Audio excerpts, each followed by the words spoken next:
గారు నమస్తే అండి. నమస్తే శేషు. సో ట్రంప్ వ్యవహార శైలి చూస్తున్నాం. నమస్తే అండి. మీకు శ్రీకాంత్ గారికి అట్లానే శేష్ గారికి ఐఎన్ఎస్ ప్రేక్షకులు అందరికి గుడ్ ఈవినింగ్. చెప్పండి శ్రీకాంత్. వెరీ గుడ్ ఈవినింగ్ అండి.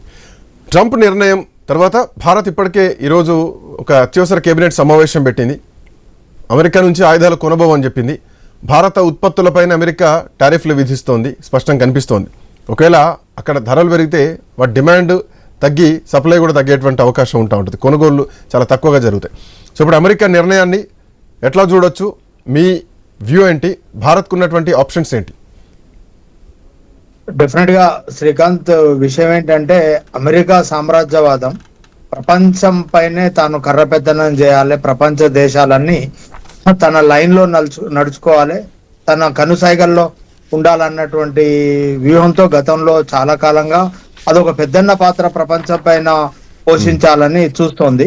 అంటే దౌత్య విధానంలో అంటే భారత్ ఒక సార్వభౌమ అధికారం కలిగినటువంటి దేశం. విదేశీ విధానమే కానీ ఎవరిని మిత్రులుగా ఎంచుకోవాలన్నటువంటి దీంట్లో కానీ భారత్ కు ఒక వైఖరి ఉంటుంది. ముందు నుంచి మనం రష్యా తోటి మిత్ర దేశంగా ఉన్నాం. అంతేకాకుండా మనకుండే లాభాలు వెసులుబాటులు మనం చూసుకుంటాం. ఈ మధ్య కాలంలో ఒక సామ్రాజ్యవాద ధోరణితోటి ట్రంప్ వచ్చిన తర్వాత నిజానికి ప్రపంచ దేశాల పైన ఒక పిచ్చోడి పెత్తనంలాగా మారిపోతుంది. అసలు ఒక పిచ్చివాడి చేతిలో రాయిలాగా ఆ దేశంలో అధికారం మారిపోయిందని అక్కడ ప్రజలే పెద్ద ఎత్తున తిరగబడి అక్కడ పోరాటం చేస్తున్నటువంటి సందర్భాలను కూడా మనం చూస్తున్నటువంటి విషయాలు.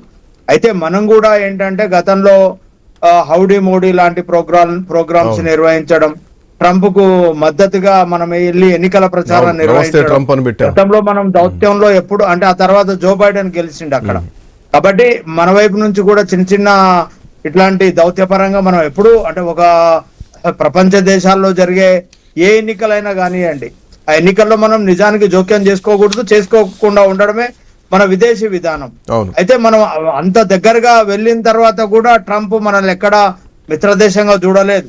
ఇప్పుడు మనల్ని చూస్తే బ్రెజిల్ తర్వాత మన బ్రెజిల్ తో సమానంగా వాళ్ళపైన 50-50% ట్యాక్సెస్, అట్లానే తర్వాత చైనా, వీటి అన్నిటితో సమానంగా వాటి అన్నిటికంటే ఎక్కువగా మన పైన కూడా 50% ట్యాక్సులు కేవలం 21 రోజుల్లోనే 50% సుంకాలను విధించడం అనేది దేశీయ ఉత్పత్తులే కాకుండా దీర్ఘకాలికంగా మన దేశ ఆర్థిక వ్యవస్థ పైన అట్లే మన జీడిపి పైన కూడా ఇది ప్రభావం చూపేటువంటి అవకాశం స్పష్టంగా కనపడుతుంది.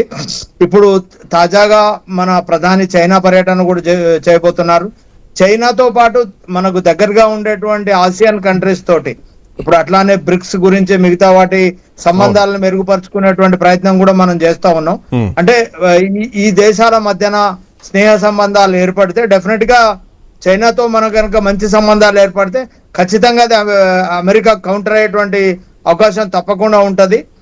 ట్రంప్ చేస్తున్నటువంటి దుందుడుకు చర్యల వల్ల భారత్ పైన తీవ్రమైనటువంటి ప్రభావం అయితే ఖచ్చితంగా ఉండబోతుంది.